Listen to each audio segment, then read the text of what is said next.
Falávamos da ideologia na aula passada. E observávamos que a ideologia é parte da superestrutura.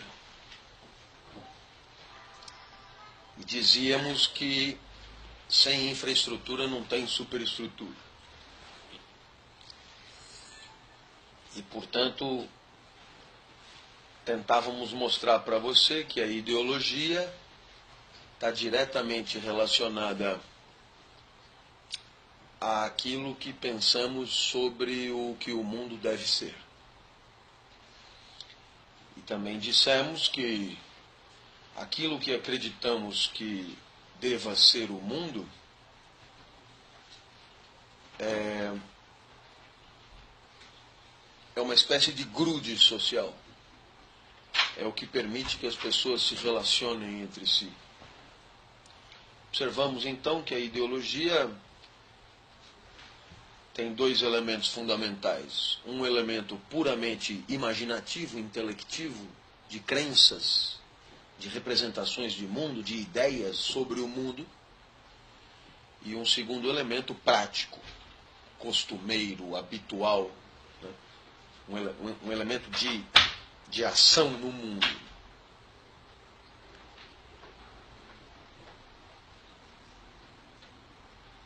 A perspectiva marxista da ideologia é indissociável da ideia de luta de classe. Quer dizer, qual é a inovação do pensamento marxista em relação à ideologia? É justamente mostrar que as coisas que passam pela nossa cabeça sobre como o mundo deveria ser, em termos de ideia de justiça, de como deveria ser, né, o que é o certo, o que é o errado. Se quiserem exemplos concretos, a moça pode ou não de microsaia na faculdade? Ah, eu acho um absurdo, eu acho que não. Ah, se passasse na minha frente eu passava a mão na bunda, então a vagabunda mesmo, então não, de jeito nenhum, é totalmente livre de fazer o que quiser, ninguém tem nada com isso, eu não sei. Essas coisas que passam pela sua cabeça, elas são inseparáveis da tua posição no mundo social em termos de classe. Essa é a primeira ideia. Né?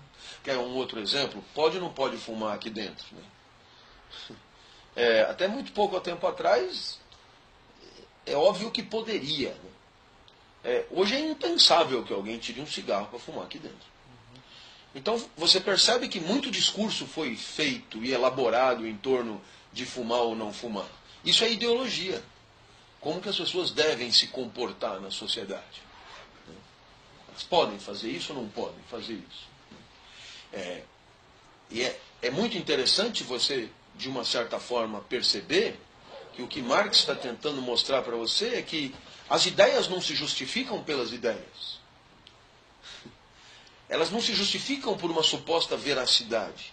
Elas não se justificam por uma suposta pertinência. Não tem o certo e o errado sobre fumar ou não fumar. Tem argumentos. Argumentos fortes de lado a lado. E esses argumentos, eles têm a ver com o quê? Eles têm a ver com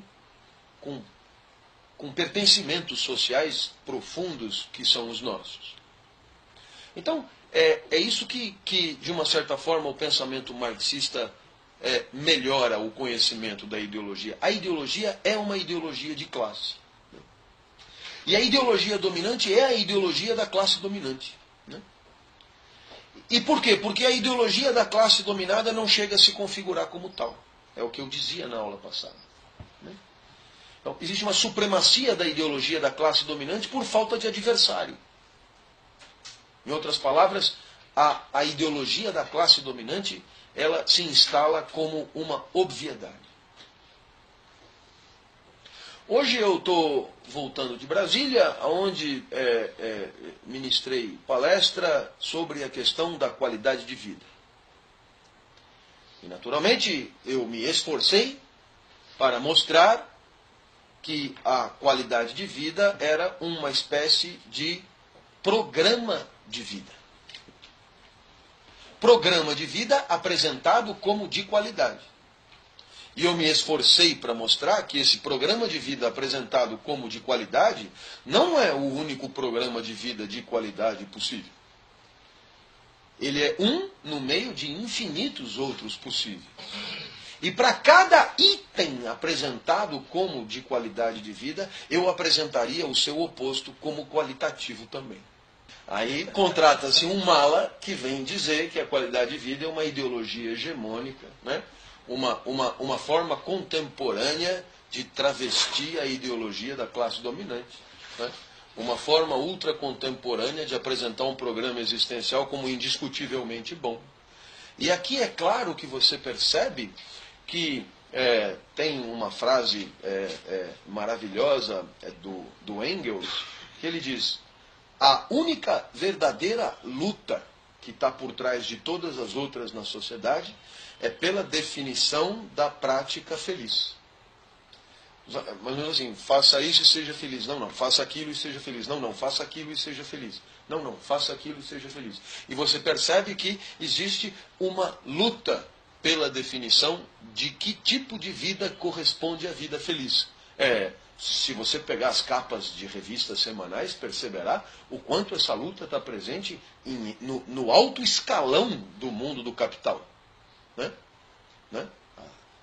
Veja, desta semana fala dos canalhas, dos corruptos, mas na semana passada foi toda ela consagrada a essa questão. Né? Tinha como título autoajuda, né? A capa da revista. Né? Então, evidentemente que existe uma luta pela definição da prática indiscutivelmente feliz. Tá claro? Eu acho que isso ajuda enormemente a explicar o que eu estou tentando dizer para vocês. Em outras palavras, existe um programa de mundo ideal que é apresentado pela classe dominante em que não enfrenta adversário. Essa ideia de hegemonia, ela justamente aponta para a falta de enfrentamento. Né? É quando o mercado ideológico se transforma em monopólio ideológico. E quando é que o mercado ideológico se transforma em monopólio ideológico? Quando você não tem outra ideologia para comprar. É quando só tem uma à venda. Né? É quando só tem uma à venda. Eu tive a audácia de comparar esse programa, né, a qualquer outro programa de unanimidade. Me faz muito pensar numa espécie de votação interna de um partido comunista qualquer. Né? Porque o que caracteriza isso é que todo mundo concorda. E o mundo contemporâneo é um mundo de concordâncias passivas, de obviedades e de evidências indiscutidas. Né? Essa perspectiva da ideologia hegemônica, ela é muito clara. Pois muito bem, um segundo aspecto da ideologia é o aspecto prático. Em outras palavras, a ideologia não é só imaginação, não é só quimera, não é só crença compartilhada, a ideologia é também comportamento. E aí é claro que, de uma certa forma, o que é fundamental entender na perspectiva marxista é que, no entendimento desse paradigma, o comportamento do homem em sociedade não é determinado pela atividade intelectiva. De certa forma, é isso que precisa dizer. Tanto a crença quanto o comportamento são, de uma certa forma, explicados, né, por uma certa situação concreta de existência que tem a ver com a produção de bens materiais. Ou seja, não é porque eu penso A que eu me comporto A. Não, tanto o que eu penso quanto o que eu faço são explicáveis mais embaixo. São explicáveis pelas condições materiais de vida na sociedade. É porque a sociedade é como ela é porque a vida na sociedade é como ela é, porque a produção de bens é como ela é, que o pensamento é como ele é e a conduta é como ela é. Portanto, de uma certa forma, o que o marxismo ajuda a derrubar? A convicção idealista de que o comportamento é o resultado da reflexão. Sabe? Eu penso e depois eu ajo em função do que eu penso. Perspectiva essa que você encontra raiz até em Epicuro, para pensar a vida e viver o pensamento. Né? Como se tudo fosse uma questão simplesmente moral. Eu penso e depois eu vivo em função do que eu penso. Sim, você pode até achar que seja isso, mas eu que sou cientista, dirá o materialista histórico, eu que sou cientista sei que você não encontrou as verdadeiras causas. A verdadeira causa da tua conduta não é o teu pensamento. Mas tanto o teu pensamento quanto a tua conduta tem uma outra verdadeira causa que você, que não é cientista, não tem como encontrar. Você entendeu? O materialismo histórico ele traça uma fronteira entre a percepção ingênua das coisas e a percepção científica das coisas. E essa fronteira é muito importante, né? Quem gosta muito de retomar essa ideia foi o cara que me orientou o doutorado, né? o Bourdieu, que fala o tempo inteiro, né? do olhar ingênuo sobre o mundo, que é o olhar, digamos, ideologizado do mundo, que é a perspectiva, digamos, inocente que todos têm quando vivem em sociedade. E com relação a esse, você tem, ou em contrapartida a esse olhar ingênuo, você tem um olhar de quem olha a coisa de fora e, de uma certa forma, identifica as verdadeiras causas das coisas serem como elas são. Então você vai me perguntar, bom, mas em termos concretos, né, de que forma uma prática, né, ela pode ser socialmente explicada? Né?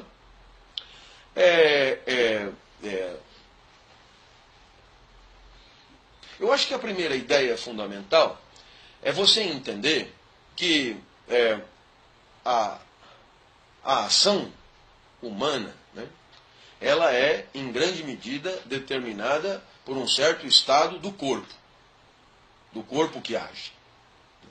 Então, em grande medida, é preciso que você entenda que os afetos, né, os desejos, as alegrias e as tristezas são, na verdade, o grande motor das condutas humanas. Esse é o primeiro passo.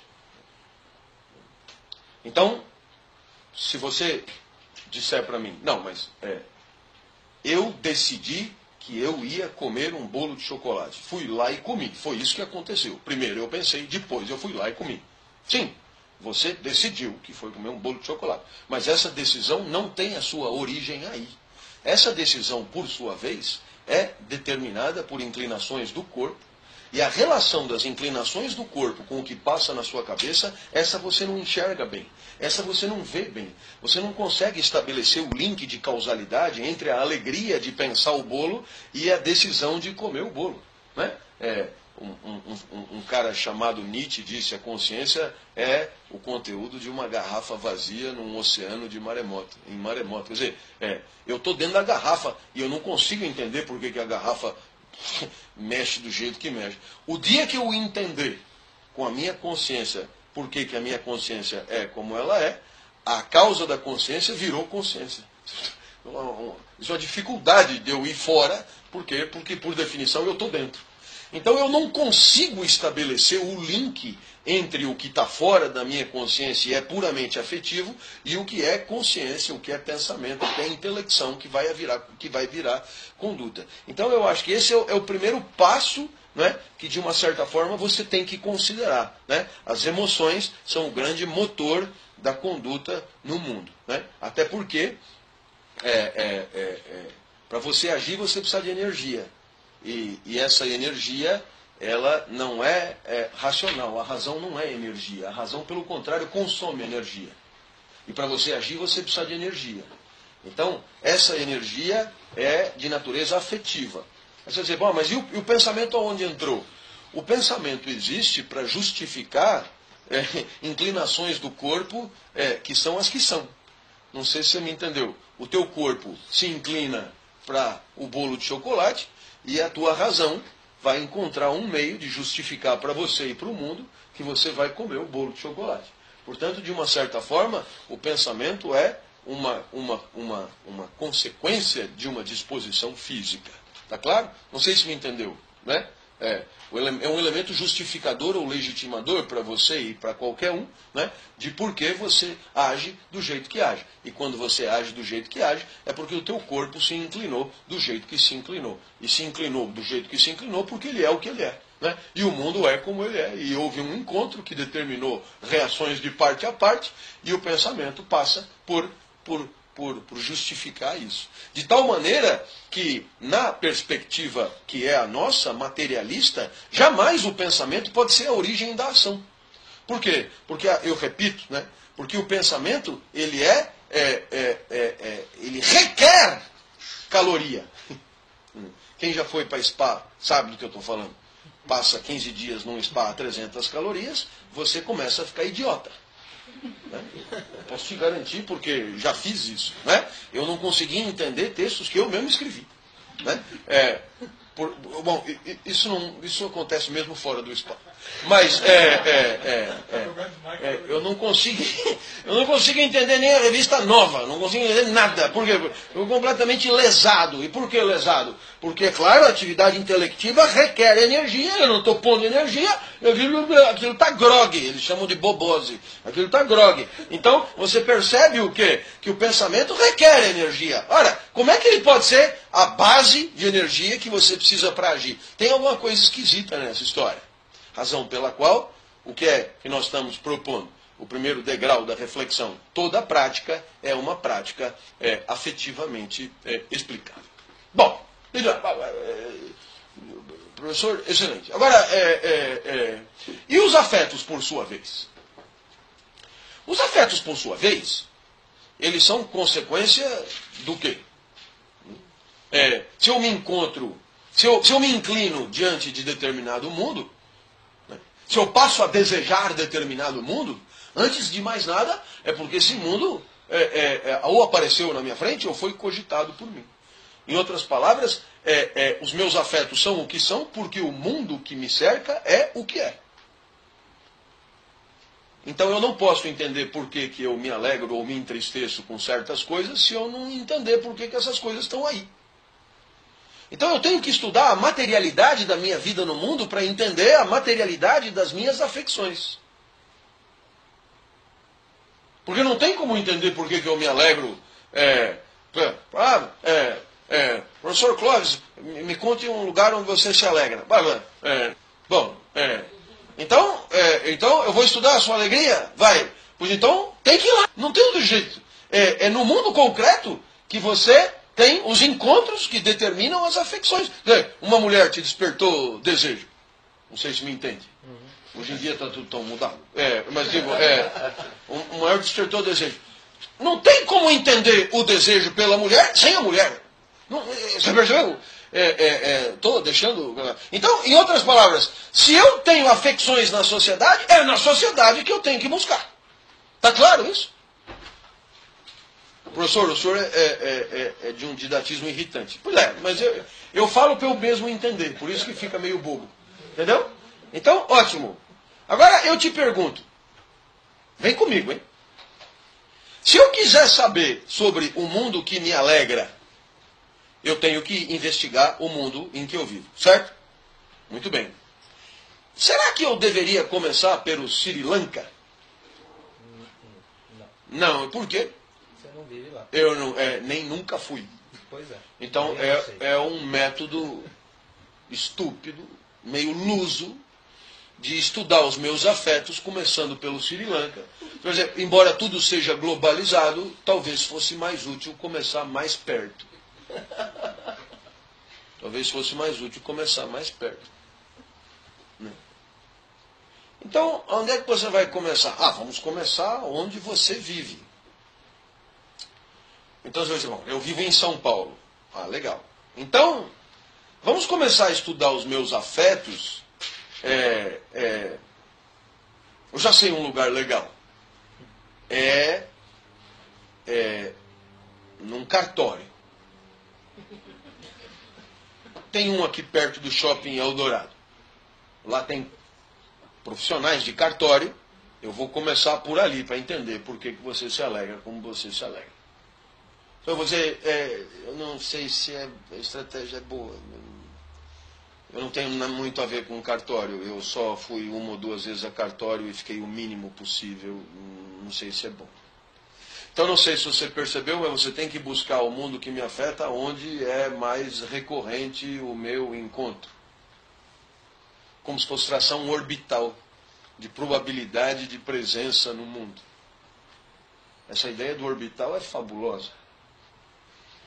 Só um homem preparado em química como eu para recorrer a essa alegoria do orbital. O que é o orbital? É o lugar onde o elétron mais provavelmente pode estar. Pelo menos segundo o modelo de Rutherford, Bohr. Então, é claro, qual é o meu orbital? O meu orbital, qual é?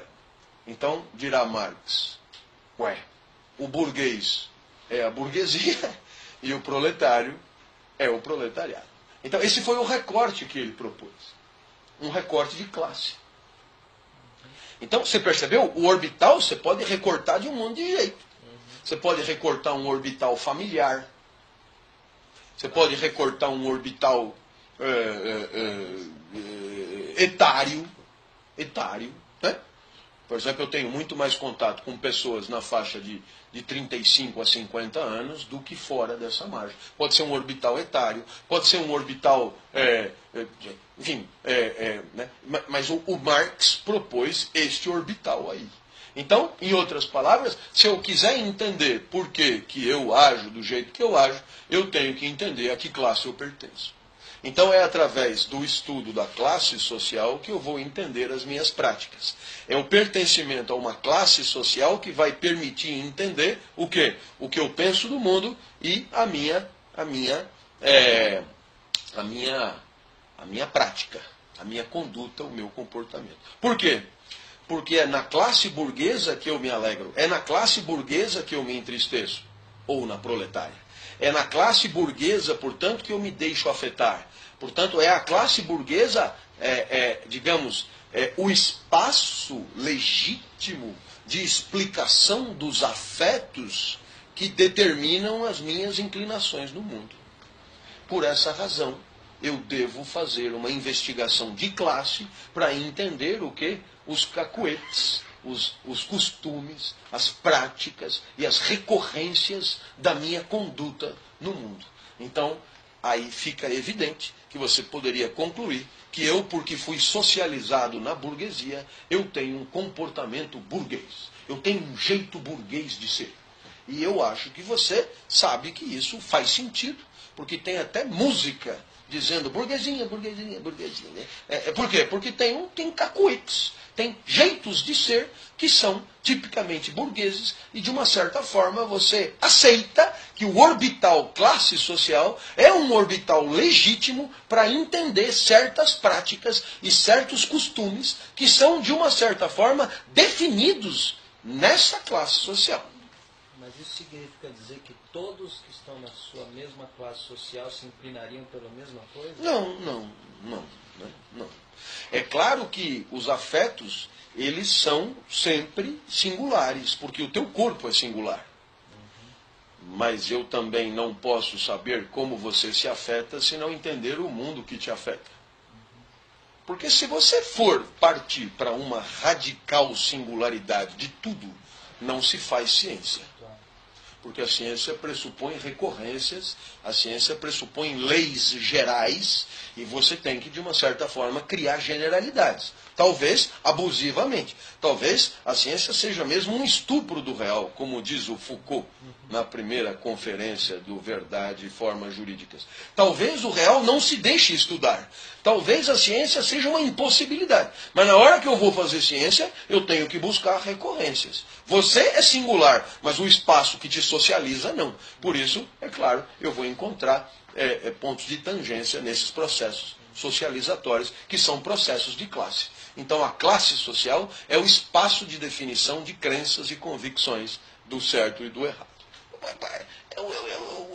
Eu poderia tentar arriscar um exemplo aqui.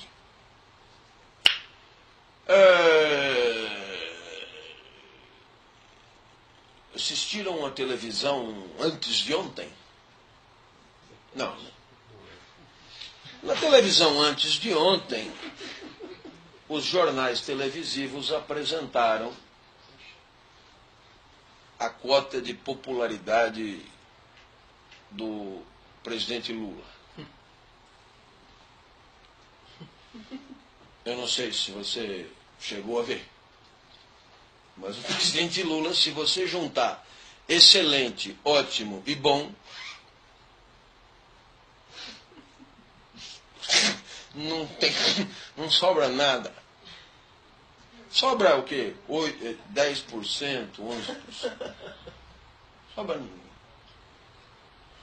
Se você vier aqui e botar uma banquinha ali na porta e perguntar para as pessoas o que elas acham do presidente Lula, é possível que você encontre reações que desmintam esta cifra. Ué, é sinal que existe um fenômeno de classe na apreciação do presidente Lula. Não é, não? Né? Porque nos lugares que você vai, todo mundo mete o pau no Lula.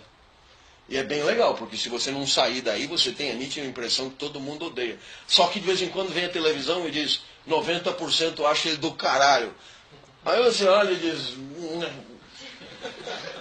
Sim, zapeia! Mas no telejornal o seguinte... Popularidade do presidente Lula, 90%. Vou passar para a TV a cabo. Vai falar do Obama, tem nada a ver com isso. E aí, o máximo que você consegue balbuciar, isso é coisa desse povo ignorante, que não sabe nada, etc. E tal. Não seja tão ressentido. Uma vez uma senhora nesta classe me disse, se eu tiver um revólver, eu mato este cara. Percebeu? Quando eu digo que é uma questão afetiva, não há dúvida. E ela teve um processo de socialização que a levou a isso. Eu tive que dizer a ela, sabe, o Lula, ele nem sabe que a senhora existe. E para ele não faz a menor diferença o seu ódio. Né? A senhora percebeu que a senhora odeia um cara que a senhora nunca viu, nunca encontrou. E isso é o mero resultado de um processo de socialização de classe. Professor, o senhor podia dar um outro exemplo que esse está me desagradando?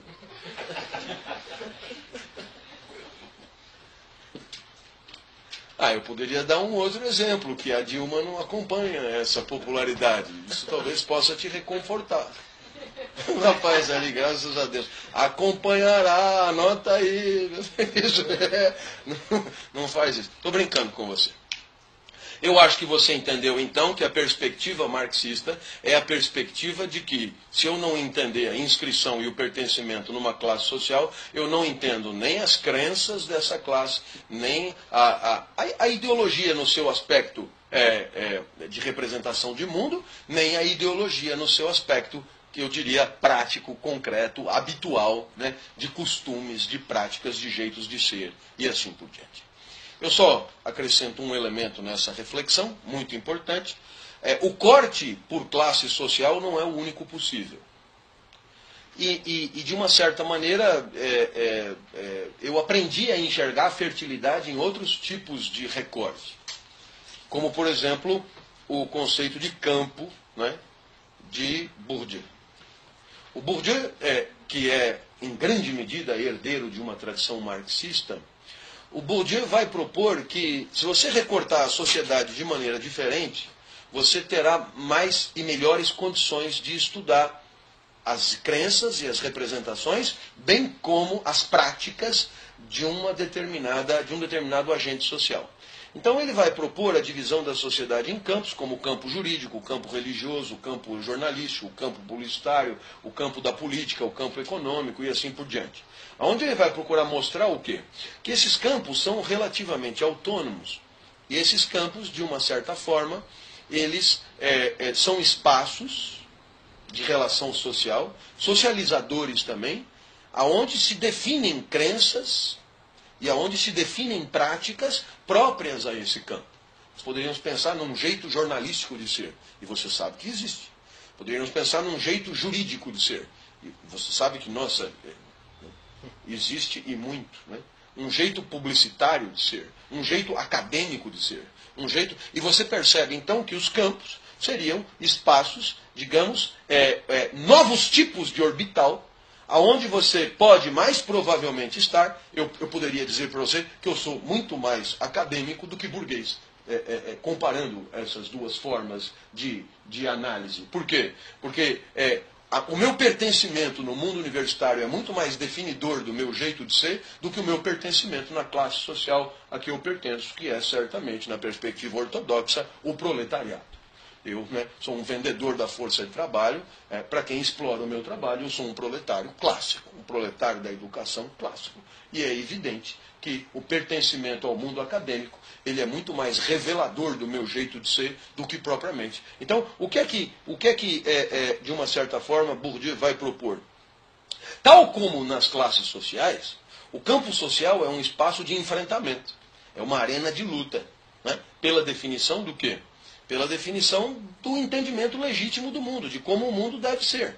Então todo campo tem dominantes, que são aqueles que, de uma certa forma, têm mais poder dentro do campo, né? Estão mais próximos dos troféus do campo. Tem dominados, que são subversivos, querem mudar a estrutura interna do campo, a estrutura de distribuição do capital específico do campo. Tem pretendentes que querem entrar no campo e não conseguem, ou conseguem de vez em quando. E, portanto, todo esse campo é um espaço movediço, que é um espaço o tempo inteiro de posicionamentos e reposicionamentos, que de uma certa forma permite o entendimento de por que uma certa ideologia é ou não é dominante dentro daquele campo. Ora, o que é que você percebe? O campo, portanto, passa a ser um espaço legítimo de definição do justo e do injusto, do certo e do errado, do honesto e do desonesto, do aceitável e do não aceitável dentro daquele campo. Né? Muitas vezes nós percebemos a indignação da sociedade com certas práticas dos profissionais da política. E da onde vem essa indignação? Do fato de não perceberem a relativa autonomia do campo político para a definição da aceitabilidade das suas práticas. Quer dizer, você de fora aquilo te parece aberrante. Mas para quem é profissional da política, se você conversar com um profissional da política, ele vai te explicar por que aquilo é daquele jeito, por que aquilo aconteceu daquele jeito. Ele vai pergunta para um cara que está perto lá de Brasília, né, por que o Arruda foi fritado? Né? Ele foi fritado por causa do Roriz. E por que o Roriz fritou o Arruda naquele momento? Porque ele ficou puto. Por quê? Porque fuderam com ele no PMDB. Então, é absolutamente circunstancial fritarem o cara. Porque se o cara não tivesse ficado puto, não teriam armado a cilada, não se saberia das práticas de um cara que sempre agiu assim. É o cara que chorou lá no Senado e tal. Sempre agiu desse jeito. Só que de repente joga o holofote. Por quê? Porque houve uma fissura, houve uma quebra de contrato. Quando a coisa funciona bem, é o que é. São práticas absolutamente aceitas dentro de um espaço que é legítimo para consagrar o aceitável e o não aceitável dentro daquele espaço. Então, existe uma relativa autonomia. Você poderia me dizer, mas não deveria ser assim. Pois é, mas o que você acha que deveria não tem importância. É que é assim. É que é assim. Da mesma maneira, o campo jornalístico também é um espaço de definição de regras do aceitável e do não aceitável. E quando você rompe as regras, você é jornalisticamente punido. O campo publicitário também é um espaço legítimo. O campo acadêmico é um espaço legítimo de definição do que é aceitável e do que não é aceitável dentro do mundo, né, dos produtores de ciência. Né? Então você percebe que, de uma certa maneira, existe uma outra forma de estudar a gênese das ideologias, que não é classista, mas é campista. Né? É dentro desses novos espaços que você, de uma certa forma, encontra digamos, maior fertilidade explicativa, né, nas tomadas de posição social, nas práticas sociais, etc. Finalmente, Bourdieu defenderá que cada campo social acaba patrocinando certos costumes, certas práticas que se naturalizam e que ele chama de hábitos. Né? Então existe um hábitos jornalístico. E ele é evidente, é só você olhar para um jornalista, você vai ver que tem um jeito de falar, um jeito de ser, um jeito de se vestir, um jeito de... Existe um hábitos acadêmico, existe um hábitos advocatício, né? Existe um hábitos, enfim, e de uma certa forma, aonde é que essa prática, que é a parte prática da ideologia, ela se forja? Ela se forja na socialização interna ao campo, que tem relativa autonomia frente a outros campos. Eu gostaria de observar que essa divisão da sociedade em campos, de uma certa forma, é respeitadora também de um certo marxismo.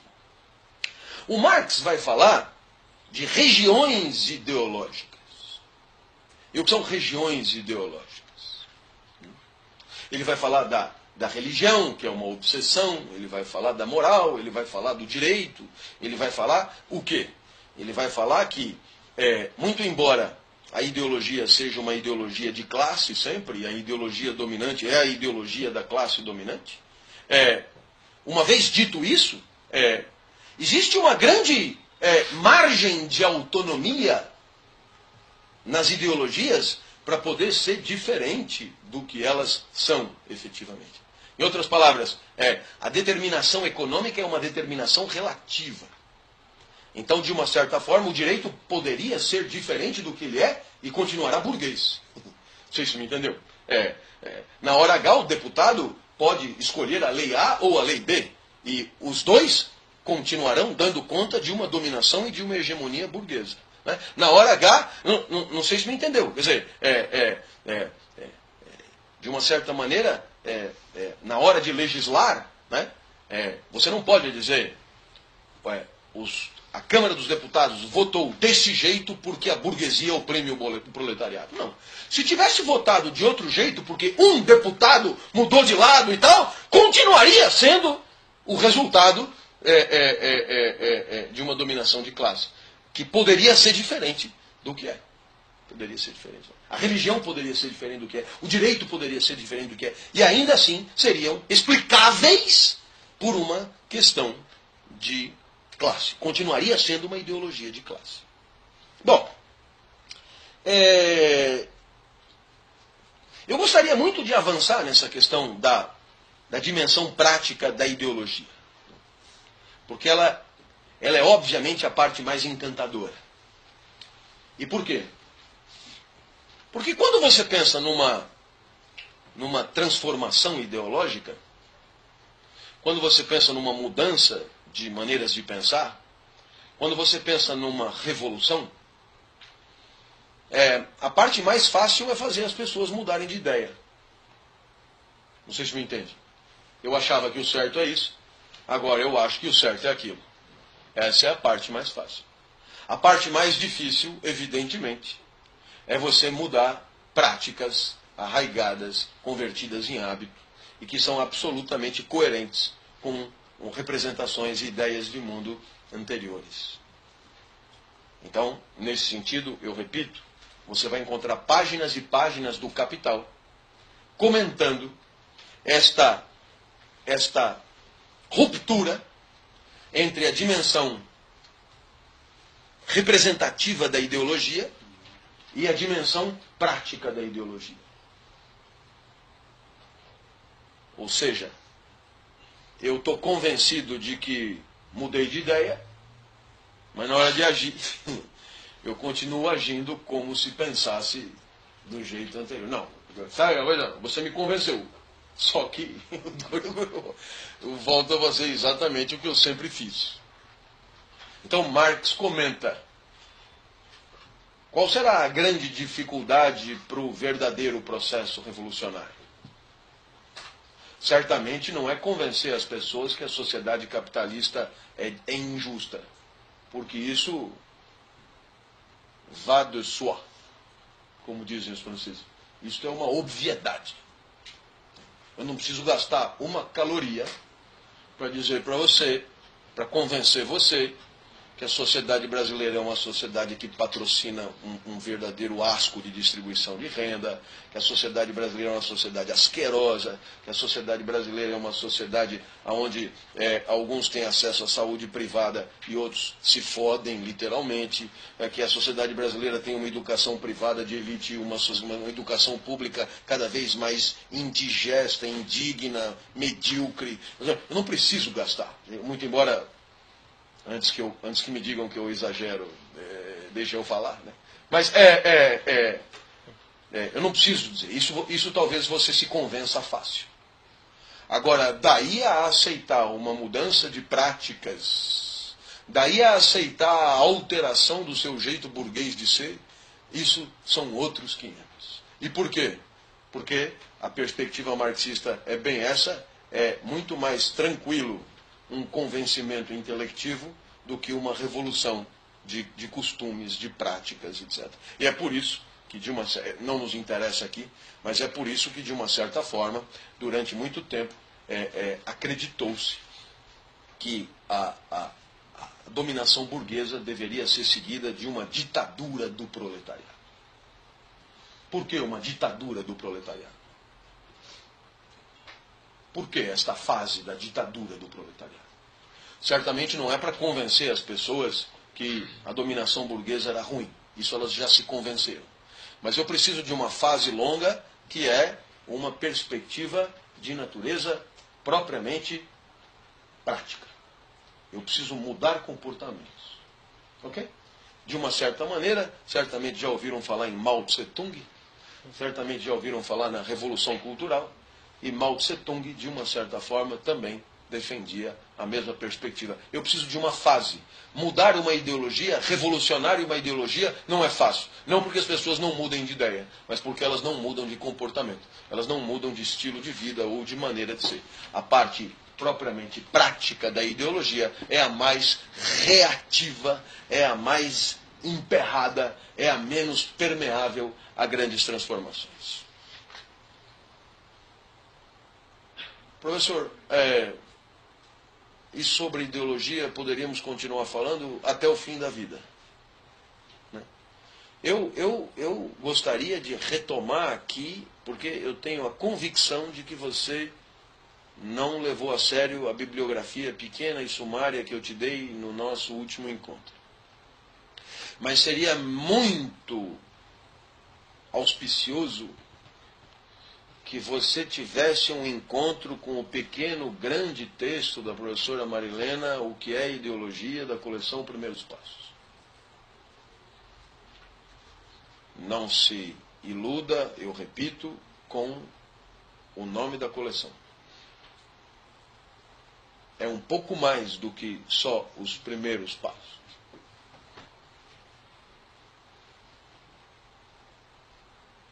Porque você vai ter uma ideia do quanto a perspectiva marxista de ideologia é uma entre outras. Para aquele que quiser ir um pouquinho mais além, o Terry Eagleton tem um livro enorme sobre ideologia, onde ele comenta a ideologia nos mais diversos pontos de vista. Eagleton escreve Eagleton. É um lindo livro, né? O Terry Eagleton era um amigo do meu orientador e eu o conheci muito proximamente. É uma figura absolutamente encantadora como professor. Né? E para você entender uma terceira perspectiva de ideologia, só para te mostrar o quanto nós nos incomodamos com esse tema, né? Eu recomendaria um livro que eu adoro, do J.B. Thompson, chamado Ideologia e Cultura Moderna. Você vai adorar. Está pela Vozes. Né? Você vai adorar. Então, concretamente, resumindo a história, foi Ideologia e Cultura Moderna. Nada. Então, concretamente, a perspectiva é: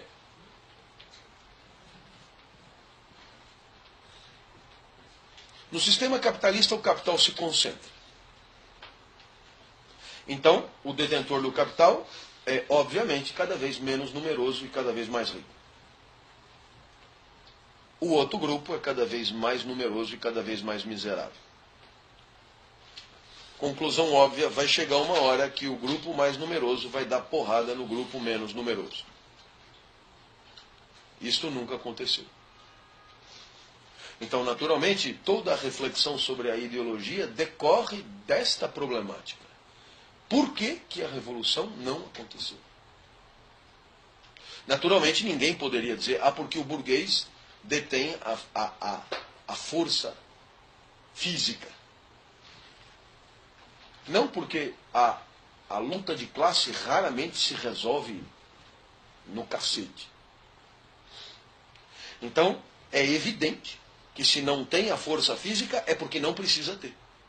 E se não precisa ter, é porque, de uma certa maneira, o proletário não reivindica transformações importantes nesta relação. E por que não reivindica? Talvez por não se enxergar como dominado. E se não se enxerga como dominado, talvez seja porque a dominação ideológica tenha mesmo essa característica. será tanto mais eficaz quanto menos percebida como dominação ela for. E por que razão o proletário não se percebe como dominado? Rigorosamente, por não enxergar as discordâncias viscerais que tem com a burguesia. Como, por exemplo, não enxergar a mais-valia, não enxergar a exploração do trabalho. E se não enxerga nada disso, em grande medida, é porque muito mais concorda com o burguês do que discorda, muito mais compartilha valores do que propriamente enfrenta, muito mais se associa do que propriamente se opõe. É possível, então, imaginar que burgueses e proletários compartilhem de uma mesma visão de mundo, de uma mesma representação de mundo, de uma mesma ideia de como o mundo deveria ser. Ou pelo menos tendam a compartilhar. É possível também imaginar que burgueses e proletários cada vez mais compartilhem de uma certa prática, de um certo hábito, de um certo comportamento legítimo do mundo, de uma certa moral, se você preferir também. Ora, a partir daí, não há por que resolver as coisas na porrada mesmo. Então, naturalmente, a ideologia é um grande objeto de investigação por conta do quê? Por conta do fato de que não chegamos na revolução tão esperada, tão prevista, tão decantada em prosa e em verso. Como é que uma situação de tamanha injustiça não leva a uma revolução? Não leva a uma revolução, por quê? Justamente, existe um compartilhamento, que é um compartilhamento de concepções de mundo, que é um compartilhamento de natureza ideológica. A isso, naturalmente, podemos denominar dominação ideológica. Qual é a graça da dominação ideológica? Ela é infinitamente mais eficaz do que a física. Ela é infinitamente menos custosa do que a física. Ela é infinitamente mais segura do que a física. Porque dominar fisicamente é cansativo, mas ideologicamente não. Sobretudo quando você, que é dominante, não se enxerga também como dominante. Não se enxerga também como explorador. Não se enxerga também como injusticeiro. Tanto eu quanto você, tanto dominante como dominado, compartilham de verdade, sem cinismo, um certo jeito de pensar o mundo, as coisas e a vida. Aí fica bacana. Agora eu queria retomar a ideia da qualidade de vida. Agora fica claríssimo o que a qualidade de vida é. Porque no lugar de falar vida de qualidade, onde cada um minimamente vai buscar a sua, a qualidade de vida é ostensivamente um programa existencial. E agora você entendeu que a qualidade de vida é tecnologia de ponta da dominação ideológica. Afinal de contas, quem poderia discordar de uma qualidade de vida? Se na própria nomenclatura ela é obviamente boa.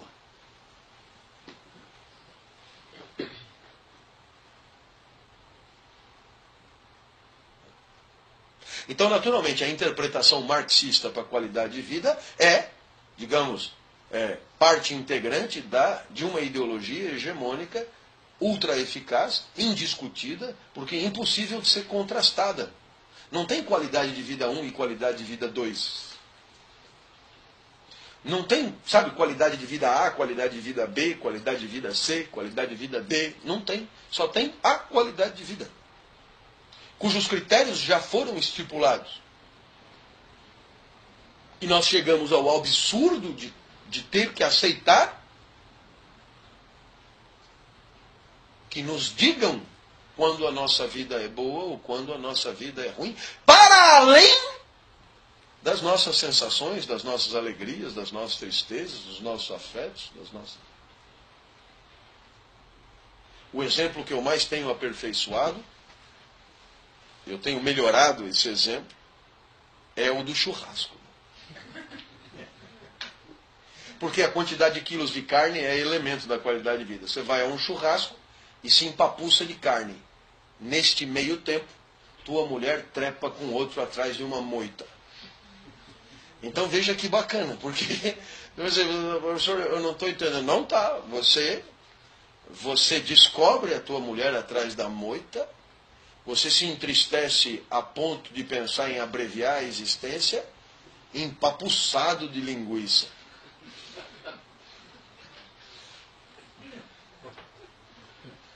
E aí você terá que admitir, pela quantidade de carne que eu comi, eu só posso estar nos de qualidade de vida top A. E se me entristeci com a minha mulher, há um erro na tristeza. Talvez o mesmo erro que sintam os suicidas de Estocolmo, que vivem na capital do mundo de maior qualidade de vida, se entristecem errado e se suicidam errado. Precisam ser informados. Quem são eles para se suicidar num lugar onde a vida é tão boa? Que gente mais idiota. Espero que tenham entendido a ironia. Não... Se suicidaram é porque estavam dramaticamente tristes, com carne no bucho, ônibus que passa no horário, entendeu? Redução da jornada de trabalho é tamanha que ninguém já faz porra nenhuma mesmo, né? Tudo no programa, velho, tudo impecável, sabe? ISO 9008 da qualidade de vida. Você percebeu a quantidade de protocolos que o sujeito chega, nós respeitamos a ISO 9008. Peguei e falei, tem hora para defecar nesse sistema? Ou eu posso ir no banheiro agora? Às vezes eu não entendo muito bem o que o senhor fala. Pensa, velho. Pensa. Por que eu estou falando? Eu estou falando que de poder travestido de obviedade. Dominação simbólica é isso. É o arbitrário travestido de neutro. Sabe?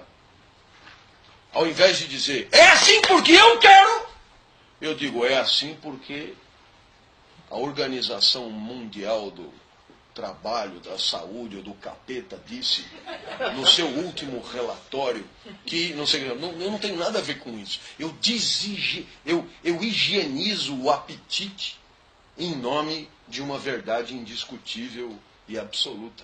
Então, ao invés de dizer, eu gostaria que todo mundo rezasse pela minha cartilha, eu tiro a minha cartilha de campo e chamo a minha cartilha, sabe do quê? Chamo a minha cartilha de qualidade de vida. Qualidade de vida é meio né? Mas, sei lá, última moda na ciência. Há 1 milhão de maneiras de você maquiar. Mas o interessante é que a ciência balizou isso, os maiores balizadores. Mas então agora você entendeu o quê? Você entendeu que os pós-marxistas foram além de Marx. Porque o Marx ainda era ingênuo a ponto de acreditar que a ciência o levaria a uma verdade indiscutível. Quando os outros que o seguiram foram além, disseram a ciência é uma superestrutura como qualquer outra. Está a serviço de quem paga. Opa! Diz aqui o nosso Harvard boy.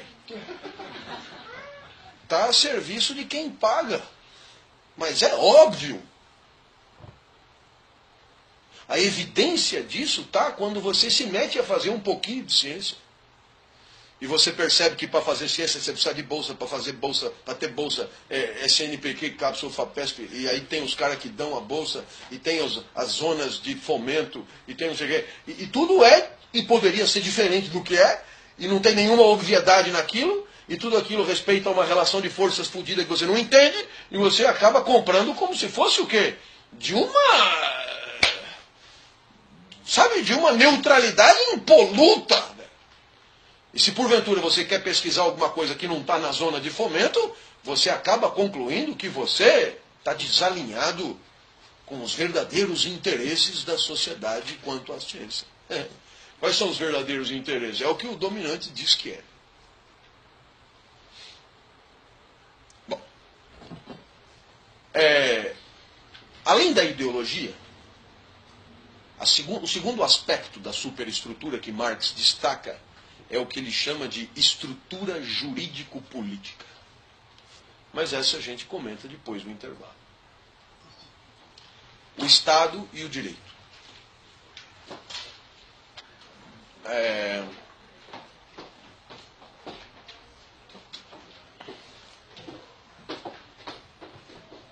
As abordagens de intervalo exigem 5 minutos a mais de esclarecimento.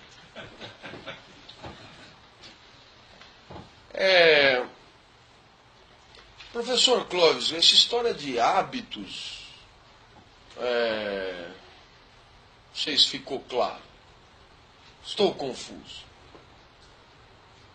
Então, eu vou dar um exemplo que me é muito familiar.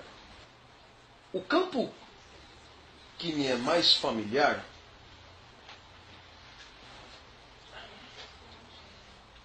é o campo jornalístico. E por que é o campo jornalístico? Porque o meu objeto de pesquisa é ética e mídia. E, portanto, não só porque eu estudei jornalismo também, mas porque o fazer jornalístico é o objeto da minha reflexão universitária.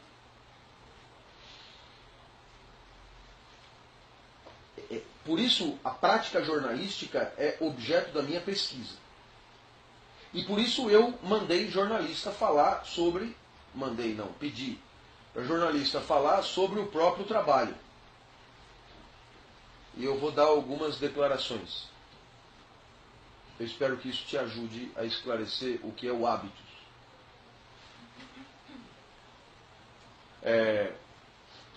Matina Suzuki.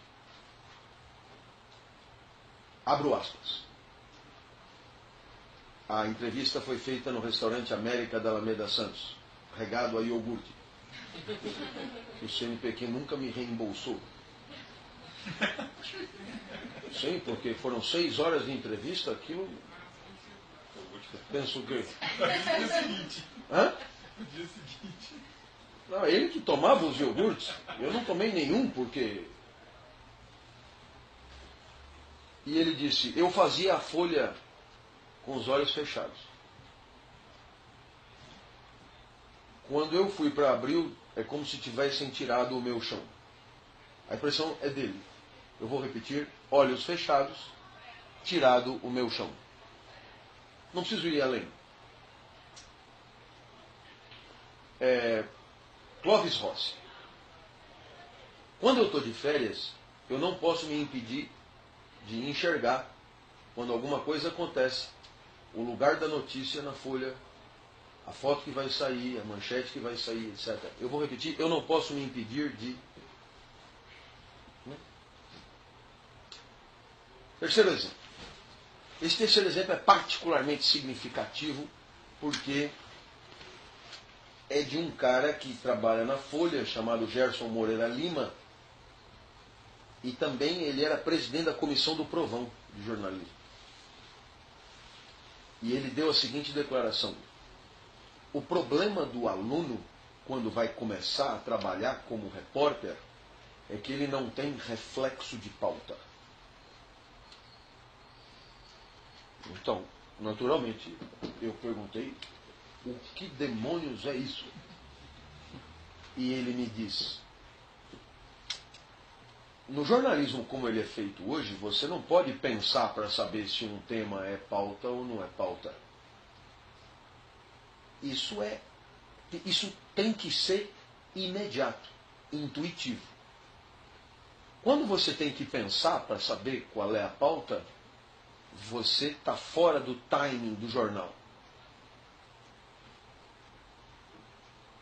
Quer que eu repita? É porque você não se chocou. Então vou ter que repetir. O problema do aluno é que ele tem que pensar. Quer que eu repita de novo? O problema, companheiro, essa é excelente, cara. Isso é uma pérola científica que se tivesse prêmio Nobel para a porra da ciência que eu faço, eu teria que ganhar. O problema do aluno de jornalismo é que ele tem que pensar. Então, o que significa? Que quando você é jornalista, é nóis, velho.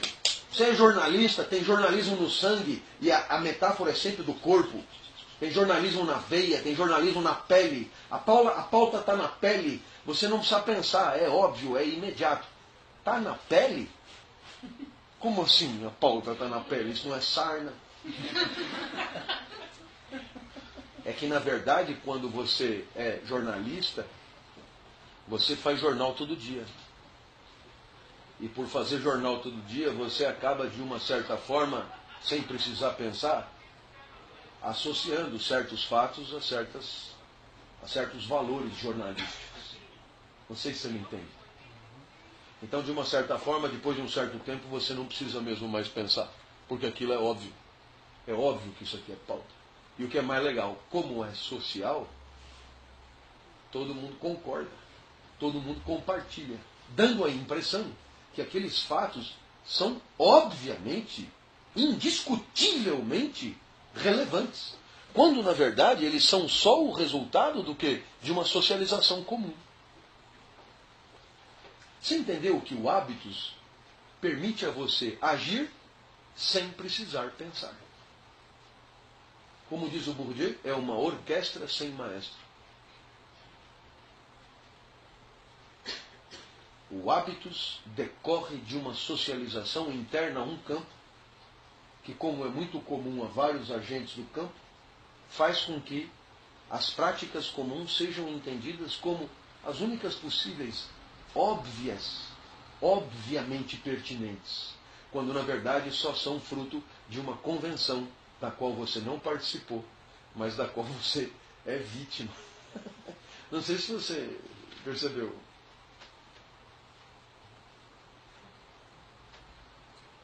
Apesar de eu ter muita familiaridade com o campo jornalístico, não é o melhor para entender o hábitos. Porque o campo jornalístico está longe de ser o mais estruturado.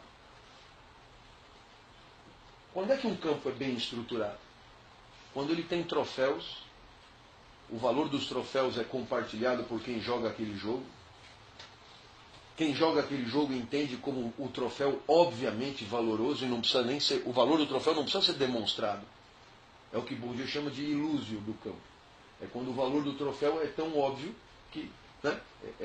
E quem é que enxerga valor no troféu? Quem joga o jogo. E quem está de fora? Não, mas não vem ao caso, ele não está disputando aquele jogo. Né? E tem dominantes, dominados, pretendentes. O campo, a ideia não é possível que você não enxergue a porra da ideia do campo. Porque para mim ela é tão óbvia, cara. Bourdieu fala do campo da alta costura. É impressionante como é óbvio que tem o Yves Saint Laurent, o Pierre Cardin e não sei o quê, e tem o subversivo que quer, né, e o outro é dominante, portanto é conservador, e tem as estratégias de subversão, e tem o troféu do campo que só tem sentido para quem é costureiro, cara. E, né, o que eu vou fazer com a porra de um troféu de costureiro? Né? Como também tem a questão do campo acadêmico, né? Que eu sempre conto. Né? Passei muito tempo da minha vida dando aula em faculdades que não eram públicas e querendo entrar na USP. E um dia abriu vaga, cara. E eu falei, é agora. E o meu filho me perguntava, me vendo estudar, quanto você vai ganhar?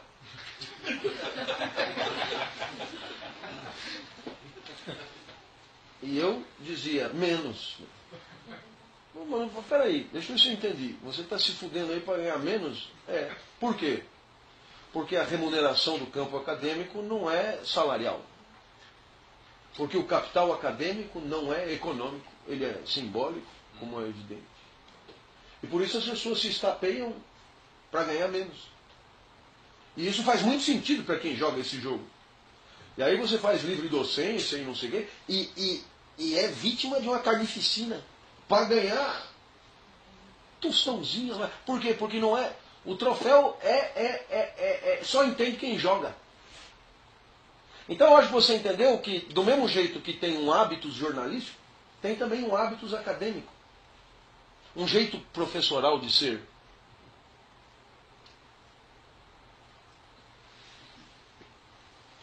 Mas naturalmente eu acho que o campo jurídico não sei se é porque eu estudei direito também, o campo jurídico para mim ele é obviamente o mais evidente. Assim. Porque quando você entra na faculdade de Direito, a faculdade de Direito é uma preparação de ingresso ao campo. Você começa a ser adestrado desde o primeiro ano. E desde o primeiro ano o professor já chega e diz, você agora passa a pertencer a um grupo da justiça. E aquele moleque de 16 anos olha, e tem lá o quadro do Dom Pedro II na parede, tem, né, e tal, aquela coisa, e agora, né, perceba, e tudo faz sentido, porque, né, o lugar é diferente, a sala é diferente, o professor é pomposo, a faculdade é diferente, não sei o que é diferente, o cara vem, agora você pertence a um mundo dos justiceiros, não sei o que, né, e você começa a ser adestrado desde o primeiro ano. Quando chega no quinto ano, depois de alguns anos de estágio, você já é um bicho jurídico. E o que é mais legal, você encontra outros bichos jurídicos o tempo inteiro. Então faz um puta sentido, porque vocês são iguais. E é aquela coisa de pele. Não é pele, cara, é sociedade, chama. Quer chamar de pele, chama. Por quê? Porque a sociedade vira corpo, diz Bourdieu. A sociedade incorpora de tal maneira que você tem reações corporais, mas que são socialmente construídas. Como, por exemplo, o ruborecimento numa situação de ridículo. A situação de ridículo não é ridícula em si, ela é ridícula como uma convenção. E, no entanto, você ruborece. Por quê? Porque você é sociedade feita corpo. O teu corpo é socializado. O teu corpo é adestrado, ele é docilizado, ele é preparado pela sociedade. O teu corpo é malhado pela sociedade. Então você transpira numa situação socialmente periclitante. Não teria que ter nada a ver. A sociedade tem as suas convenções, o teu corpo é o teu corpo, é intestino, é estômago, não tem nada a ver. Ah, tem, cara, porque o teu estômago é socializado. O teu intestino é socializado, as vísceras são socializadas. Não é só o que passa pela tua cabeça. E é por isso que você chora por um ridículo social. Você se alegra por um ridículo social. É por isso que o pertencimento à sociedade ele é explicativo dos afetos. Por quê? Porque o mundo que te afeta não é a cerejeira. A cerejeira também. Mas o mundo que te afeta é o outro. 99% do tempo. E quando a cerejeira te afeta, ela te afeta com o significado que o outro te ensinou que a cerejeira tem. Portanto, não tem um segundo de presença no mundo que não seja, digamos, socialmente preparado.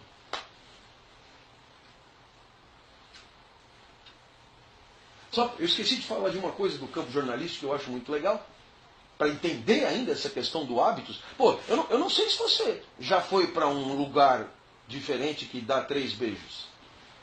Já foi para um lugar diferente que dá 3 beijos? E você não deixou a pessoa com o pescoço duro?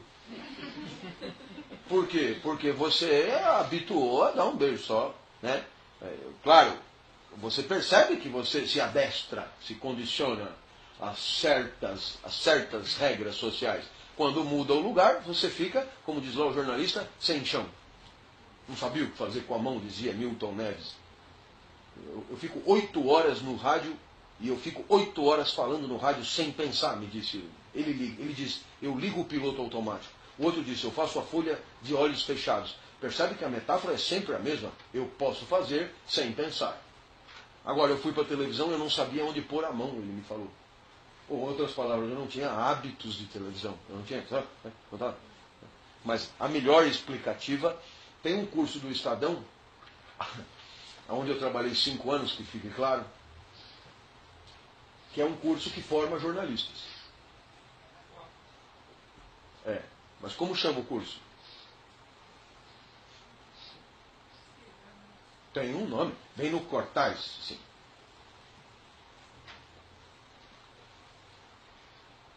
Pasme você.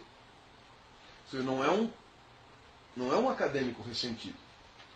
Está no cartaz. Você atribui valor ao cartaz. Não, mas nem é questão muito aqui. Adestramento de focas é o nome do cartaz. Então não precisa ser um semioticista fino Adestramento de focas. Aí aparece uma foca com uma bola no nariz, equilibrando uma bola no nariz. Então, qual é a perspectiva óbvia? A perspectiva óbvia é essa. Eu vou te ensinar a ter reações, porque a animalidade está explicitamente apresentada. Eu vou te ensinar a ter reações que são as esperadas de você. E saiba, quanto mais você precisar pensar, menos adequado estará às necessidades profissionais que são as nossas. Porque é uma questão de pele. Curtiu? O que eu me arriscaria a dizer? Que a habitualidade de uma certa prática retira dessa prática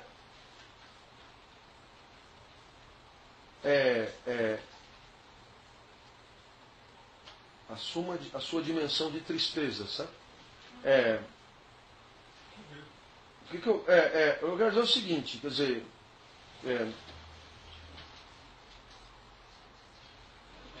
quando você vai agir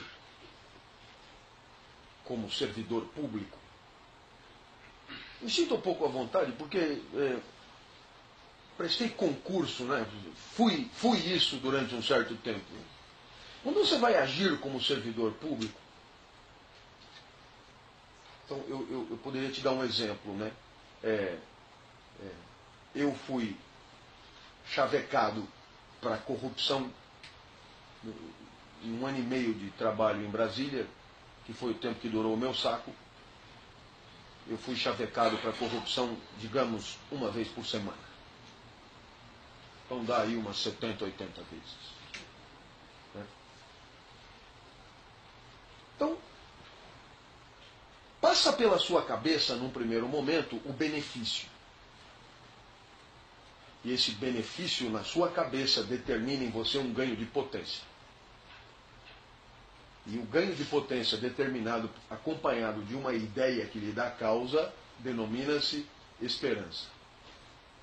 Então você tem esperança. O que é esperança? É uma espécie de alegria determinada por um mundo imaginado que é o ganho imaginado daquela conduta corrupta.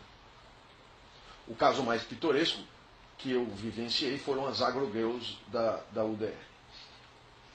Me ajuda aqui que eu te dou uma... Você lembra das agrogirls? Alguém acompanhou a Constituinte?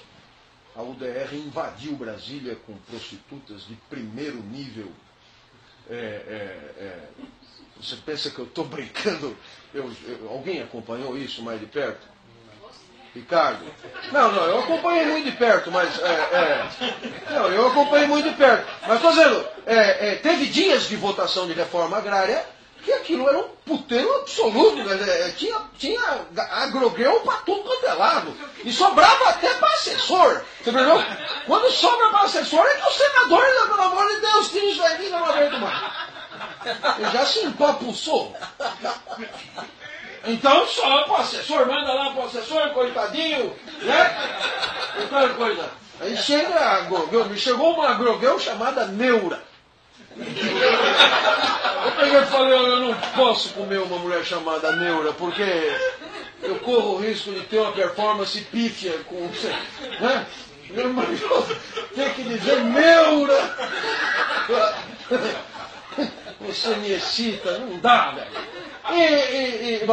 Isso foi um dos casos. Mas você imagina o benefício. Por que eu brinquei da agrogirl? Porque o benefício da corrupção não é só dinheiro na cueca. Aliás, eu acho muito divertido essa coisa de dinheiro na cueca. Eu acho até que é uma espécie de folclore que está se repetindo bizarramente. Eu me pergunto se isso já não tem a ver com o espetáculo da mídia e tal coisa, porque normalmente é um pouco mais sofisticado do que isso. Não cabe na cueca o dinheiro, eu posso te garantir. Então, o dinheiro que é bom não cabe em cueca. Por mais bem dotado que você seja, não cabe em cueca. Eu posso te garantir que não pode, né? Bom. Aí passa pela tua cabeça o ganho. Só que, como toda esperança, vem acompanhada de temor. E o que é o temor? É rigorosamente o contrário. Passa pela tua cabeça o custo. Por isso que os estoicos diziam que viver na esperança é uma merda, porque não tem como viver só na esperança. Viver na esperança é viver no temor. Não tem como. E passa pela tua cabeça o quê? O custo. Qual é o custo? O custo é moral, num primeiro momento. E esse custo moral é você se entristecer com uma conduta que você julga deprimente. É o que na filosofia moral eles chamam de indignidade. Assim. É você se entristecer com você mesmo. Né? Alguns, o Spinoza chama de humildade. Porque o orgulho é a alegria com um flagrante em si mesmo. E a humildade é a tristeza com um flagrante, um atributo em si mesmo. Então você olha para você e diz, meu, eu não quero me ver escondendo o negócio na cueca. Então, não é porque a mídia vai mostrar. Eu não suporto a ideia de me ver saindo com um negócio escondido no saco. Não cola. Essa é a primeira coisa. Vamos eliminá-la porque aparentemente essa daí já foi vencida.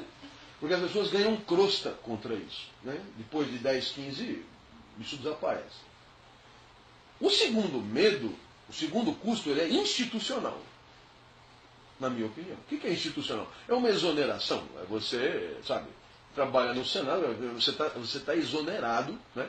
Você tem um custo institucional que é a execração dos mais próximos daquele exercício. E o terceiro custo, ele é legal, propriamente. Ele é, eu diria, jurídico. Bom. Ora, na perspectiva materialista que é a nossa aqui, o ato de corrupção não é determinado por uma ideia, porque uma ideia não determina nada. Mas o ato de corrupção é determinado pela matéria corporal e afetiva, pela inclinação. Então fica muito claro, quando é que você vai se corromper? Quando a esperança superar o temor. A alegria superar a tristeza. E quando é que você não vai se corromper? Quando a tristeza superar a alegria. Num lugar onde a corrupção é generalizada, o que é que você pode concluir do ponto de vista afetivo? É que existe pouca tristeza. Existe pouco temor. Existe pouco medo. Do ponto de vista social, a pergunta é, quem é que fabrica o medo? Quem é o responsável por semear o medo? O papel da civilização é esse. O papel da civilização é plantar medo em tudo quanto é canto para segurar a onda da libido, porque senão o cara fica infernal. Então o papel da civilização é esse. Quando a civilização é fraca, a alegria supera a tristeza e você dá vasas à libido. A situação que nós nos encontramos é essa. Existe uma falta de medo generalizada. Por quê? Porque existe uma incompetência civilizatória de dar exemplaridade a certas reações que patrocinariam o medo de futuras condutas. Né? Eu poderia radicalizar. Na China, pegou crau. Né? Mas não quero saber. Extermina o cara. Porra, na hora de corromper, não? E aí, vai querer dar uma bimbadinha na Agrogel? Se for pego, zuf! Não sei se me entendeu. É claro que depois a razão dará argumentos morais nobres para aquilo que o baixo ventre já decidiu. Não sei se me acompanhou, eu jamais. Aí o jurista é fantástico. O jurista dará 1 milhão de princípios gerais do direito para justificar a falta de culhão. Eu acho que você me entendeu que, de uma certa maneira, o comportamento corrupto pode se tornar um hábito na medida que virá realmente uma prática recorrente. Agora, o que é muito interessante no mundo político é que jamais isso poderá ser assumido como tal. Jamais. Você não chega... Não. Você não chega... Não é assim. Você não chega para o cara e diz, o que você acha da vida política? Não, é legal porque dá para roubar. Não, ninguém dirá. Não. Né? Então, é esse o problema. Quer dizer, o trabalho político é um trabalho cínico. Mas o problema é que ele sempre foi. Porque quando o político se candidata, ele não diz eu quero o poder para mim, que é só o que ele quer. Ele diz eu quero, ele dirá tudo menos isso. Então existe no trabalho político um cinismo que é próprio do campo, é próprio do trabalho político. Não tem como dizer o que ele quer. Existe um cinismo que é inerente ao trabalho. Isso é uma coisa. A corrupção é outra. Um pouco diferente. Mas deixa eu continuar. Eu acho que eu esclareci o negócio do hábitos, não? Um pouco, pelo menos. Eu acho que você percebeu que existe 1 milhão de coisas que você faz sem precisar pensar. E de uma certa maneira, pelo fato de não precisar pensar, a ordem dentro do campo se torna mais eficaz do que se você precisasse pensar. Não sei se, de uma certa maneira, eu gostaria de chamar a tua atenção, porque chama-nos muito mais a atenção o caos. Mas o que é que não nos chama a atenção? A conservação de uma relação de forças dentro de um determinado espaço. Isso chama muito menos atenção, porque parece como óbvio. Então te dou um exemplo. Quando eu nasci, tinha 2 grandes jornais em São Paulo, o Estado e a Folha. Não sei se me entendeu. Pô, aí você diz, não, porque o mundo pós-moderno é um mundo alucinado, é um mundo onde tudo muda o segundo. Não é bem assim, não é não? Não é? Por quê? Porque hoje, faz 44 anos, eu diria que continua. Quando eu nasci, a Rede Globo era a maior televisão no Brasil. Né? Interessante. Né? Quando eu nasci, mas não é quando eu nasci, mas faz um tempo aí, só o PSDB e o PT tinham condições de eleger o presidente, sabe? Não faz muito tempo aí, o candidato era Lula e mais um. Ou então é o candidato Lula e mais um. Não faz muito tempo aí, o Brasil tem o quê? 160 milhões de habitantes. Quem será o próximo presidente? Você não precisa encher os dedos de uma mão. Então você percebe que não é tudo tão zoneado assim, não. O dominante, ele é dominante. E um bom dominante, quando é dominante de sentar em cima do pudim e não sair dali de jeito nenhum. Eu nem vou falar do campo acadêmico, onde os caras tomam o poder e meu amigo, só matando. Só matando, cara. Então eu acho que você percebeu que tem uma porrada de coisa que para você subverter é dificílimo. As estratégias de conservação são super eficazes. E eu não sei se eu estou enganado, mas no campo da moda também, o que eu ouço, os fodões, tem uma recorrência impressionante, né? E quem é que vai ser governador de São Paulo? Agora vai surgir do zero o Zé Mané. Não vai. Você já sabe quem vai ser. Ou é um, ou é outro, no máximo. É impressionante como isso não chama a atenção de ninguém, cara. Né? Quem é que vai ser campeão do brasileiro? Ou é o São Paulo, ou eventualmente um outro, para não ficar chato.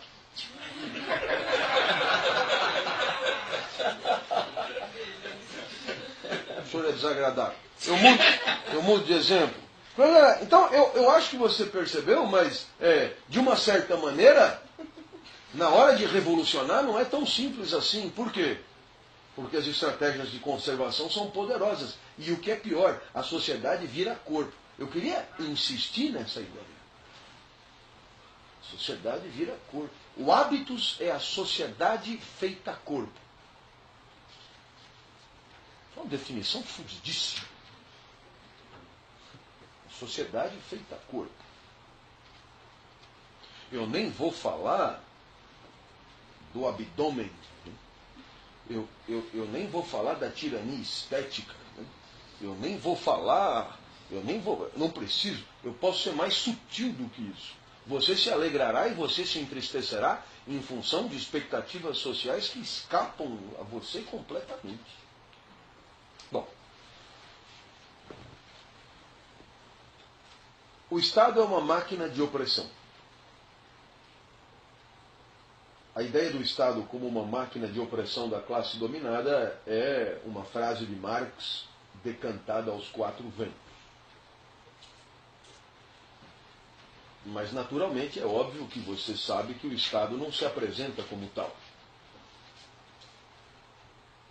Quando o menino entra na Faculdade de Direito do Largo de São Francisco,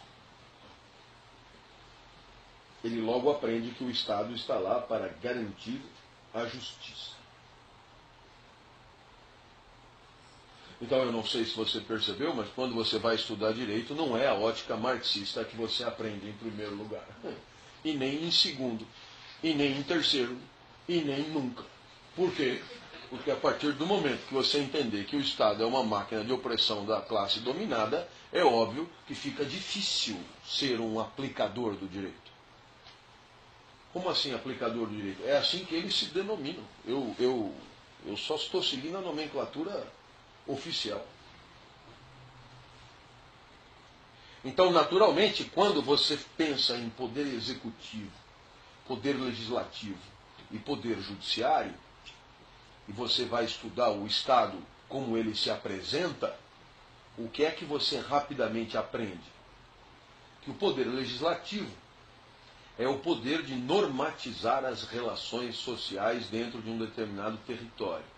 É o poder de legiferar e definir, digamos, regras, né, que regulamentarão as relações sociais dentro de um determinado território, né, relações dos membros de um certo povo, né, uma certa... O poder executivo é o poder, digamos, que dará execuibilidade, né, a essa política de Estado. É o poder que, de uma certa forma, garantirá a gestão do patrimônio do Estado. Né? O poder judiciário é aquele que, quando provocado, garantirá a jurisdição. A jurisdictio, dizer o direito. No caso de duas ou mais pessoas revoltadas entre si, né? Com uma querela, uma pendenga, uma cisânia, um conflito de interesses, eles cutucam o Estado, estimulam o Estado, provocam o Estado e o Estado se vê obrigado a dizer quem tem razão, quem tem o direito. E, portanto, o Estado resolve problemas concretos. Quando legisla, resolve os problemas em abstrato, a priori. Quando jurisdiz, resolve os problemas concretos na cisânia entre duas ou mais pessoas. Eu não sei se você percebeu, mas nesse meu discurso, tudo parece bem legal. O senhor fez uma resumida chupeta, mas é mais ou menos isso que você vai aprender quando você estuda o Estado no discurso chapa branca, que é o discurso que você encontra nos livros de teoria geral do Estado. Recomendo alguns, Dalmo Dallari, Darcia Zambuja, Paulo Bonavides, o caralho, todos eles dizem a mesma coisa. O poder legislativo legisla, o executivo executa e o judiciário diz o direito e está tudo certo. Qual é a perspectiva de Marx? Tem uma sacanagem atrás disso. E aí, naturalmente, na hora que tem uma sacanagem atrás disso, você é obrigado a entender os três poderes como instrumentos de dominação de classe. Professor, tem algum jurista marxista? Tem.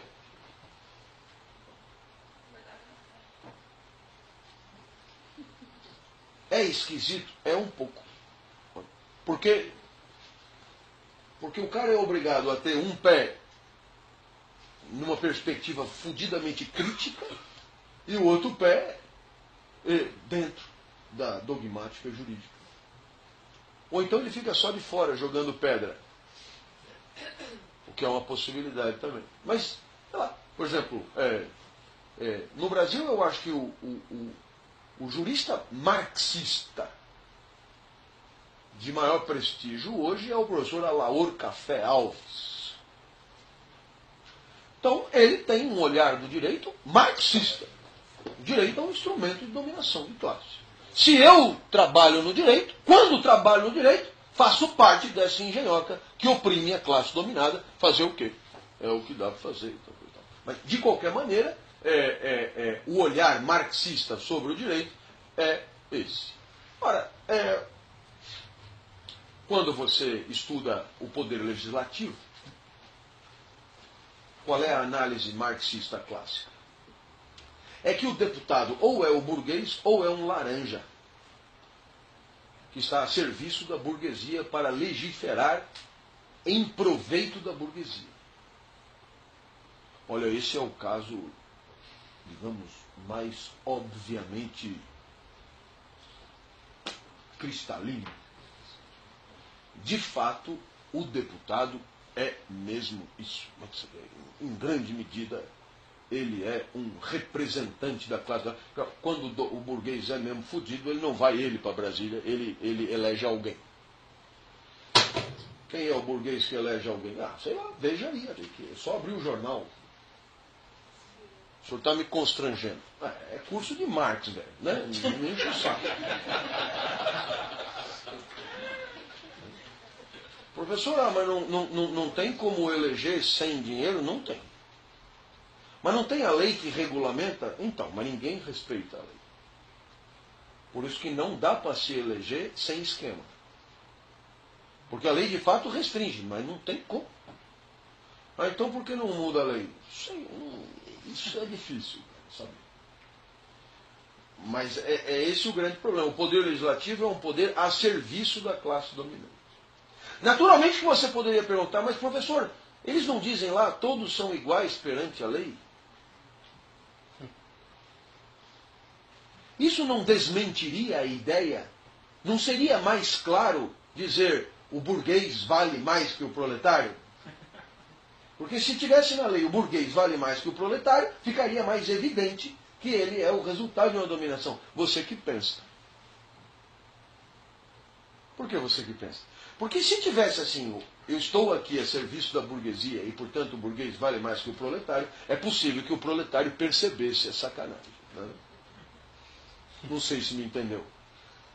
Para não perceber a sacanagem, não dá para ficar desse jeito. Portanto, existe o quê? Um processo de legitimação. O Estado é um elemento legitimador. Qual é o papel do Estado? Ele oprime, mas ele ao mesmo tempo legitima a dominação. Isto é, dá uma aparência de justiça, dá uma aparência de racionalidade, dá uma aparência de lógica para aquilo que é só uma exploração de classe. Professor, como é que o Estado faz isso? Por exemplo, dizendo que são todos iguais perante a lei. Naturalmente, o próprio Estado dá umas recuadas. E não dá umas recuadas na sacanagem, quando você sabe que o rico tem um puta advogado e o outro cara vai ter um advogado mequetrefe e não sei. Não. O próprio Estado, quando, por exemplo, o sujeito que tem curso superior completo, às vezes eu tenho receio de ter ofendido. Sujeito que tem curso superior completo, como é que é a história? Fica separado. Por quê? Como assim? Como assim? Já não seria suficiente para você pegar e dizer: Ué! Como assim? O cara que tem curso superior completo é só porque ele é filho, é só porque ele é herdeiro, velho. Como assim? O que faz com que o indivíduo que tem o curso superior completo não possa ficar junto com o outro? Qual é o problema? É porque vão enrabar. E quem não tem curso superior completo pode ser enrabado à vontade. Não tem problema. Se for. Então você percebe claramente que às vezes nem o Estado consegue disfarçar. Existem princípios gerais do direito que eu não sei se você percebe a própria ideia de princípio. Já parou para pensar? Na palavra princípio, o que quer dizer princípio? Antes de qualquer coisa. O começo. E por que o começo? Para fazer crer que não há nenhum interesse por trás. Você higieniza. Por isso é o princípio. Não é assim, eu quero e depois... Não. Isso é um princípio. Está antes do meu interesse. Está por cima do meu interesse. Transcende o meu interesse. Paira sobre o meu interesse. Paira. Transcende. Então você percebe que o Estado, que é o resultado de uma dominação de forças, se apresenta como transcendente à própria relação de forças. Ficou claro? Para isso ele recorre ao que for preciso. O juiz veste roupa bonita, a balança é assim equilibrada, dando ideia de equidade, e todos os símbolos farão acreditar que o que rege o Estado é uma racionalidade neutra, que paira por cima dos interesses de todos. É claro que o caso brasileiro facilita para você entender que é uma farsa. Mas se você pegar um país mais sério, cola pra caralho, velho. Pega um país aí como a Inglaterra, vai num julgamento. Você tem a nítida impressão que é pra valer. Ah não, mas brasileiro não é gente. Aí é inglês com inglês.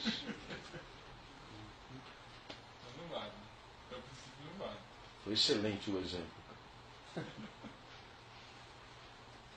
Da mesma maneira, além do legislativo, o próprio judiciário, ele se reveste de N procedimentos. O que tem de mais chato no curso do direito, é difícil saber o que tem de mais chato no curso do direito, porque o páreo é duro, mas tem um negócio chamado processo. Processo civil, processo penal, processo trabalho, etc. E o que é o processo?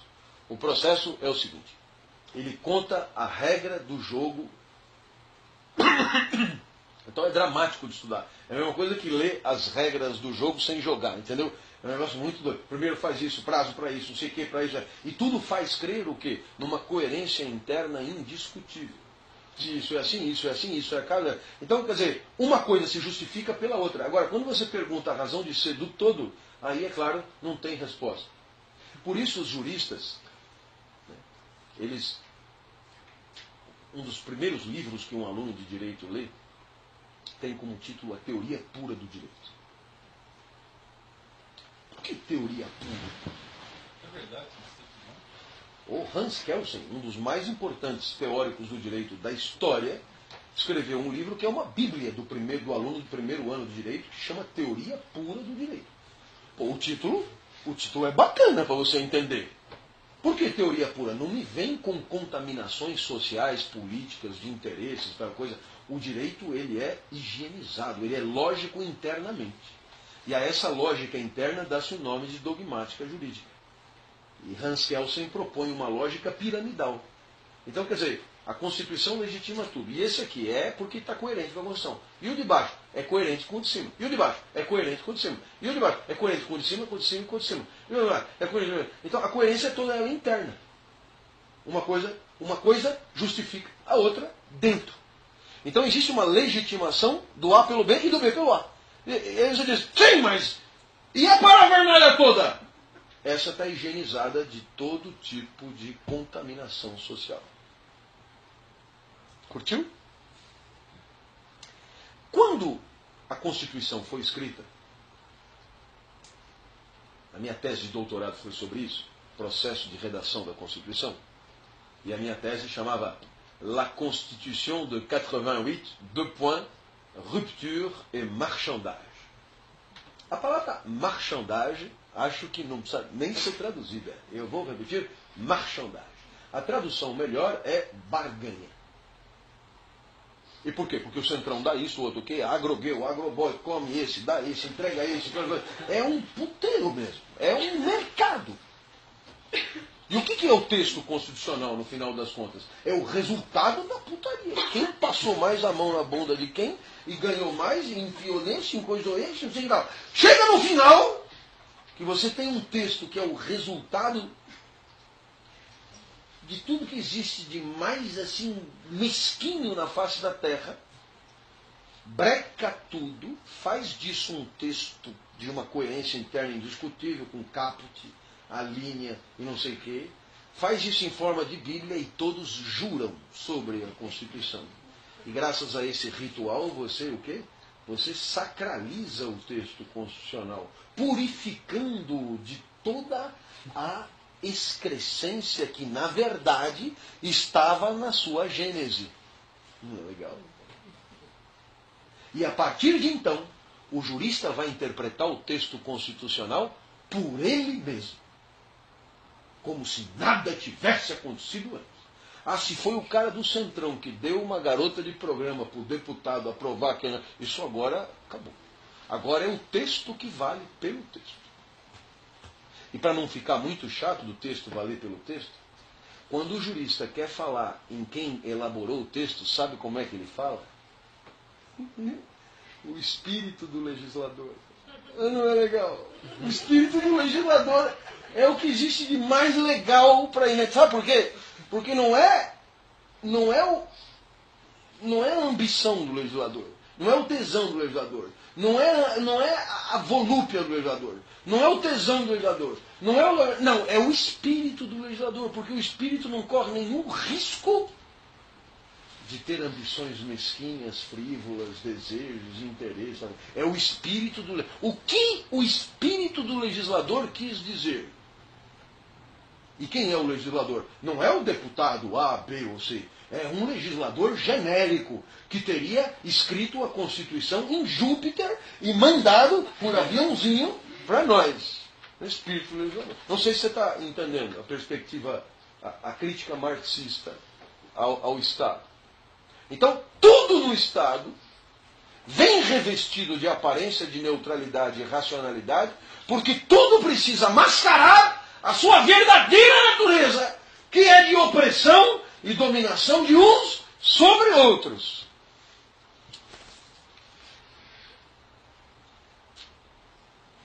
Aí você olha para mim e diz, já acabou a aula? Porque é o que eu perguntaria, e daí? Porque é claro que a pergunta e daí esconde outra. Mais ou menos assim, se o grupo dominante fosse outro, deixaria de haver Estado? Não sei se me entendeu. Tudo bem, a burguesia é asquerosa, já me convenci. Afinal de contas também, o senhor não poupou esforço. Eu odeio a burguesia. Então vamos dar o poder para o resto. Então, o que vai acontecer agora? Um mundo sem dominação? Isto é o que tentaremos responder no próximo encontro. Beleza? Até a próxima, se Deus quiser.